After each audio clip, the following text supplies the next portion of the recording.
Now, just a little warning before we begin, there will be some spoilers in this video for the first episode of Season 3 of The Mandalorian. There will also be some leaks and rumors for the Ahsoka series discussed, so if you haven't seen that episode, or you don't want anything potentially ruined from the Ahsoka series, it's a really good time to click away. Okay, so one of the biggest mysteries we have in Star Wars right now is, what exactly happened to Ezra Bridger? At the end of the final episode of Rebels, we see him, along with Grand Admiral Thrawn, and presumably some other Imperials that were aboard the Star Destroyer. We see them all whisked away to who knows where and for who knows what reason by the Purrgil. Otherwise known as giant space whales, first seen in an episode of Rebels a couple seasons earlier, an episode where we actually learned some pretty interesting and potentially key things about them and about Ezra's connection to them, and where he is now, like the fact that before the Ghost crew physically see them, it's only Ezra, not Kanan, who was able to hear their cries, presumably through the Force, which Ezra describes as almost sounding sad.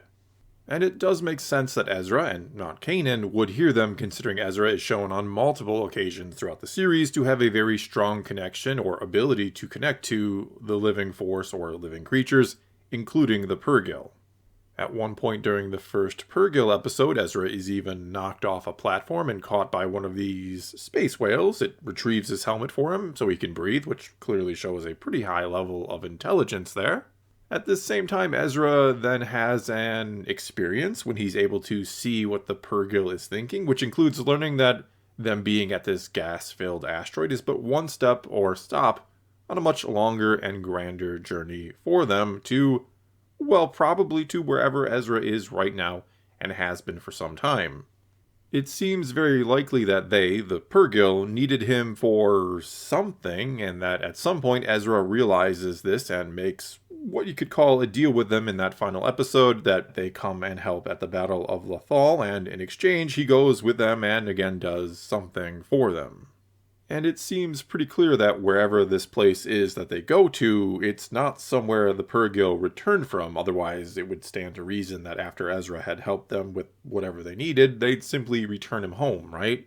It also seems as if Ezra knew ahead of time that he'd need help returning home. There are multiple times in the final few episodes where Ezra asks someone to do something for him or to literally come and find him, including asking this of Ahsoka in The World Between Worlds. When you get back, come and find me! I will. I promise. Sabine even realizes in the epilogue of that final episode that Ezra was asking her to one day help him find a way home, which is when we see her join with Ahsoka, and presumably is what we're about to see in the Ahsoka series, the search for Ezra Bridger.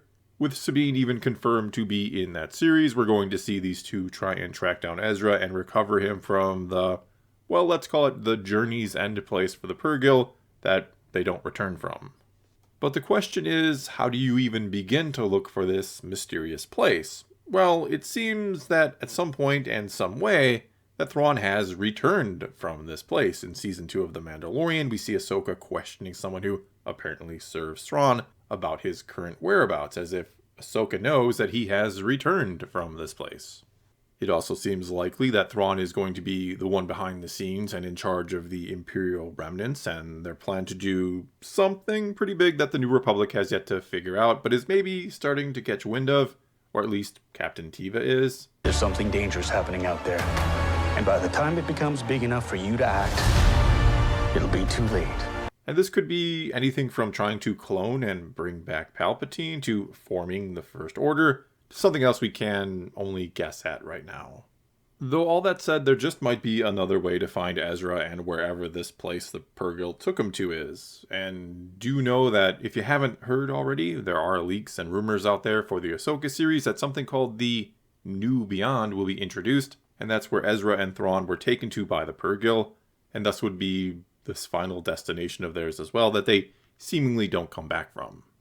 And this New Beyond has been speculated to be anything from a whole new galaxy to possibly another dimension of sorts. And in either case, it, would explain why the Purrgil, once they get there, they don't or can't just come back and drop Ezra back off at home.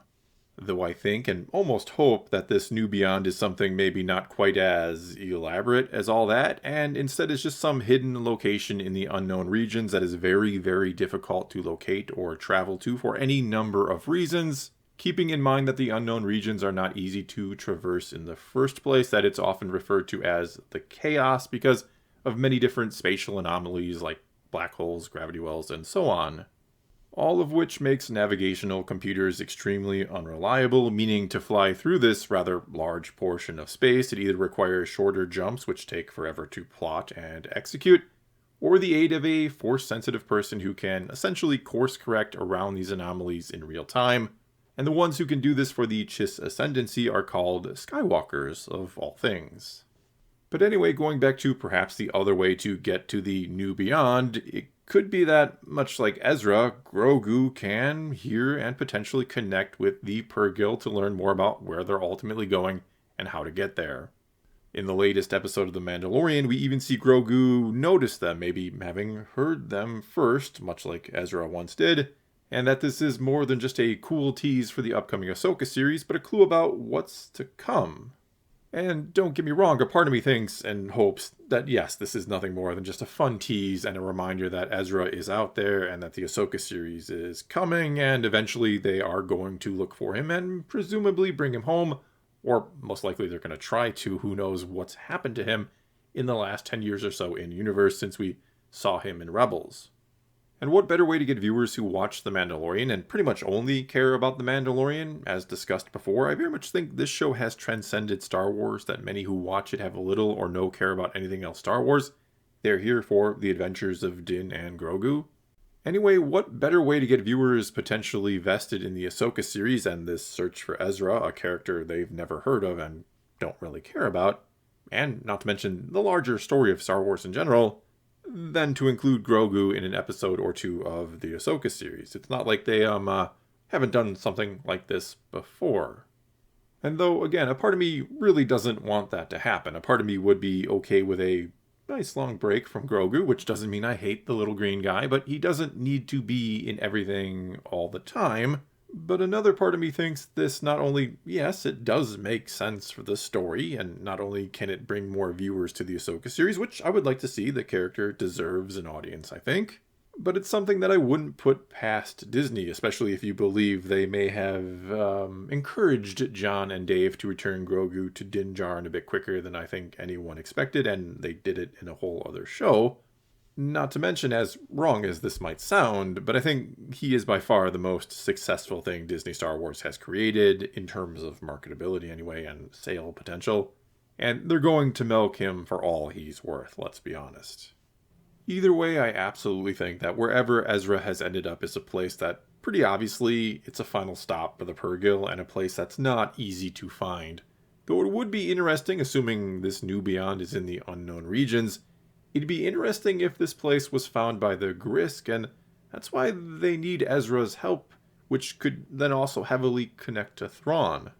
And long story short, if you don't know who or what the Grisk are, but they were introduced in the new canon Thrawn novels and are a species that live in the unknown regions and are a powerful species and a threat to, well, the whole unknown regions and even beyond. And they are in some ways or vaguely similar to the Yuuzhan Vong from Legends, assuming you know about them. Anyway, if the Grisk have found this new beyond and are trying to, I don't know, learn how to use the Purrgil to traverse the chaos easier, that would mean Thrawn's people are in grave danger, as would be the whole galaxy, and it would give Thrawn and Ezra a reason to unite and fight something, which is a theory or idea I personally really like, that you would see these two kind of coming together, begrudgingly, and then maybe forming an appreciation and even a friendship. Now, would they actually go with something that sort of brings in or heavily involves major elements from the books? Especially considering Dave Filoni doesn't seem to care so much about keeping with the books? Probably not, but as someone who's really enjoyed the new Thrawn novels, I can hope they will. Will they, however, bring in Grogu to help boost initial ratings of the Ahsoka series and to try and get people who only care about The Mandalorian vested in the rest of Star Wars? That one, yeah, that's something I could absolutely see happening, for better or worse. Well, that's all I've got for you this time. Now it's your turn to tell me what you think about any and or all of this. Do you want to see Grogu in the Ahsoka series for maybe an episode or two? And where do you think Thrawn and Ezra ended up? And could it potentially tie into the Grisk? Or is that a plot line that never is explored anywhere but the books? Whatever you think, leave your comments below and let's talk some Star Wars. And until next time, thanks for watching.